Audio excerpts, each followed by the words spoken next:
एकादशी का व्रत किया करती। एक समय की बात है, दोनों बहनें एकादशी का व्रत, और बड़ी बहन छोटी बहन से कहती है, बहन जाओ बाजार से कुछ फल और फूल लेकर के आओ ताकि हम उनको पान करके अपना व्रत खोल सकें। जैसे कल एकादशी का व्रत था। बड़ी बहन की बात मान करके छोटी बहन बाजार को चली जाती है और कुछ फल और फूल लेकर के जैसे ही महल की तरफ वापसी करती है, उनकी नजर एक मांस के पकौड़ों की दुकान पर पड़ जाती है। कुछ पैसों के लेकर के मांस के पकौड़े वहीं पर खा लेती है, कुछ लेकर के लिफाफे में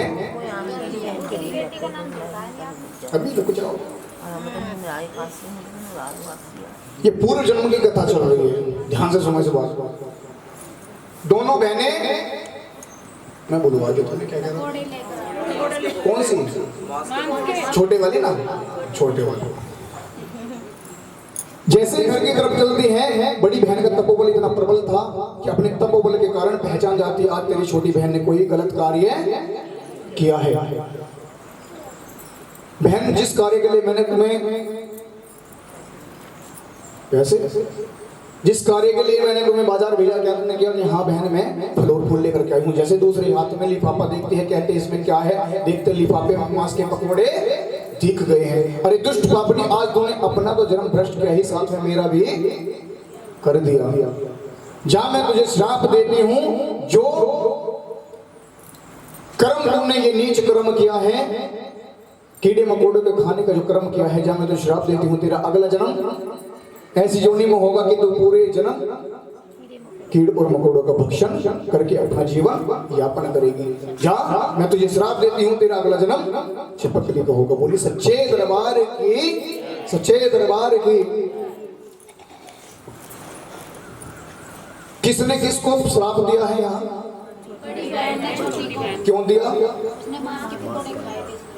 हाँ, तुमने देखने गए थे? अच्छा, हम बता रहे हैं, मैं भूल जाता हूँ ना, पूछ रहा हूँ। बड़ी बहन से छोटी बहन कहती है, बहन मैंने पाप तो किया है, मैं स्वीकार करती हूँ, लेकिन इसका ऐसा कोई उपाय बताओ जिससे मेरी इस जीवन से मुक्ति हो सके। ऐ मेरी बहना सुन, ये जो पाप किया मैंने, हो फल उसका ही पाया है। ये जो कर्म किया मैंने, कुछ ऐसा उपाय करो जो हो मुक्ति मेरी, छिपकलियों से छूटूं, ऐसी हो युक्ति तेरी, हो नव दुर्गा शक्ति का अपमान किया मैंने, फल उसका ही पाया है।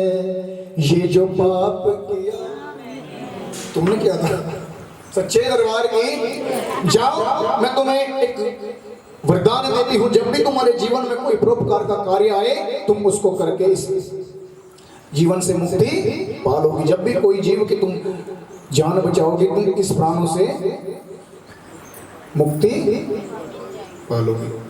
भक्तों, कथा पहुंच जाती है द्वापर युग में, सच्चे दरबार की। पांडवों का अश्वमेध यज्ञ हो रहा है। अश्वमेध यज्ञ में खीर का प्रसाद बनवाया जाता है। सभी संत महात्मा ऋषि मुनियों को पांडव बुलाते हैं, भूल जाते हैं तो एक ऋषि को भूल जाते हैं। किसी को पता है उन ऋषि का नाम? तो हाथ उठाना, बताना मत किसी को। सोच लो, ऊपर देख लो, इधर देख लो, कहीं भी देख लो, सोच लो। गुरु जी आप मतलब को आप ढक लो,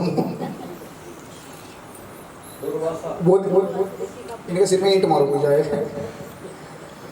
दुर्वासा ऋषि अपने स्वभाव के बड़े ही क्रोधित ऋषि हुए हैं, छोटी छोटी बात पर क्रोध करने लगते थे। जब दुर्वासा ऋषि को यह पता चलता है, सभी संत महात्मा ऋषि मुनियों को आमंत्रित किया है, निमंत्रण दिया है, लेकिन मुझे निमंत्रण पांडवों ने नहीं दिया, इस अपमान का बदला मैं अवश्य लूंगा। एक बाज का रूप धारण करके उस ओर चले जाते हैं, उड़ने लगते हैं जहां वो खीर का प्रसाद बन रहा है। उड़ते समय उनके पृथ्वी पर नजर एक मरे हुए सांप पर पड़ जाती है और उसको अपनी चोंच में दबा करके भंडार घर में पहुंच जाते हैं जहां खीर का प्रसाद बना हुआ है। मौका देख करके उस खीर के प्रसाद में वो सर्प, जोर से बोला सर्प छोड़ देते हैं सच्चे दरबार की। लेकिन ये सारा नजारा कौन देख रहा है?